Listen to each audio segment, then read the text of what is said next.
चूंकि वो लॉ को भी जानते हैं, समझते हैं, जो दावा किया जा रहा है। अब देखिए, कोर्ट ने तो एक तरह से कह दिया, डिस्ट्रिक्ट कोर्ट ही सही, लेकिन वाराणसी में ही अब सुनवाई होगी। तो जिस आप लोग गुजारिश के साथ सुप्रीम कोर्ट गए थे, वो नहीं हो पाया है। ना वजू की जगह आपको दी गई, वो ना अन्य बातें, लेकिन अब कोर्ट से मामला आगे जाएगा और वो कह रहे हैं कि सर्वे के मुताबिक हमारा पक्ष मजबूत है। पहली बात तो मैं ये जरूरी समझता हूं यहां पे क्लियर करना कि अभी अंजना जी ने कहा कि आप लोग गए थे। मैं बहुत क्लियरली कह रहा हूं कि मैं किसी भी मुस्लिम एनजीओ, मुस्लिम जमात, मुस्लिम किसी भी इंस्टीट्यूशन को इस वक्त रिप्रेजेंट नहीं कर रहा हूं। मैं इंडिविजुअल कैपेसिटी में खड़ा हूं आपके सामने। अगर मैं रिप्रेजेंट कर रहा हूं तो अपने संविधान को कर रहा हूं और अपने मुल्क को कर रहा हूं, नथिंग, इसके अलावा कुछ भी नहीं।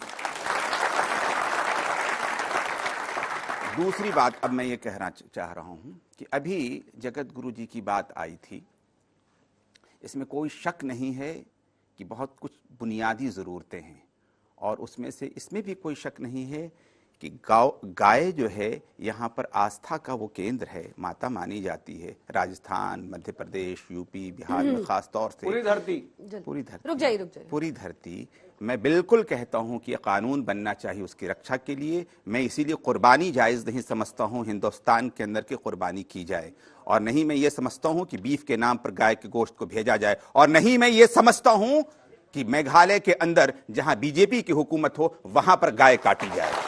मैं तो कहता हूँ ये दोहरा रवैया नहीं चलेगा। तो सरकार साधु संतों की सुन नहीं रही है क्या? बहुत सही बोल रहे हैं, साधु संतों की सब कुछ सुनी जाएगी और इस देश में यह कानून बनेगा।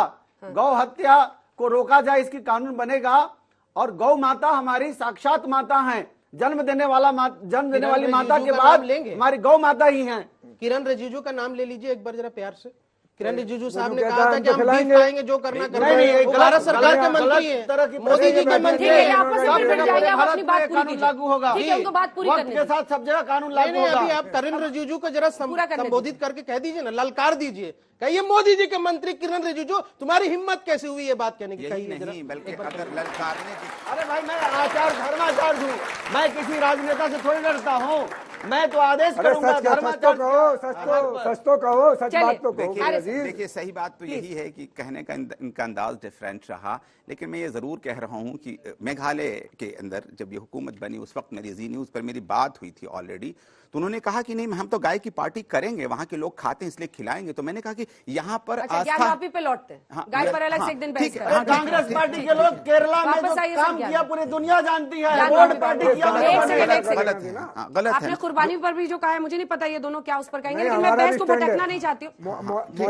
मौलाना ने देवबंद से फतवा दिया है कि हिंदुस्तान के हिंदुस्तानियों, मुसलमानों, हमारे हिंदू भाई गाय को माता कहते हैं, इसलिए उसकी कुर्बानी नहीं होती। पिछले 5 साल पहले फतवा आ चुका है, उसके बाद भी नहीं रुकी ना। रुकी है, सब रुकी हुई है। अब आप बेच रहे हो जाके। मैंने कहा कि मैं अपने देश को और संविधान की बात कर रहा हूँ, इस वजह से मैं खास तौर से मैंने कहा कि मैं देश और संविधान की बात कर रहा हूँ, इस वजह से मैं खास तौर से एक बात कहना चाहता हूँ कि 1937 में इस मुल्क के अंदर उस ज्ञानवापी मस्जिद के हवाले से फैसला आ चुका था कि ये नीचे से ऊपर तक मस्जिद है, और 1991 में जिस अभी एक्ट की बात हो रही है वो है ही, और जाहिर सी बात इस एक्ट के हवाले से बीजेपी खुद कोर्ट में जा चुकी है, इसलिए कि उसको डिमोलिश किया जाए, खत्म किया जाए। अगर इसे प्रॉब्लम नहीं होती तो नहीं जाती।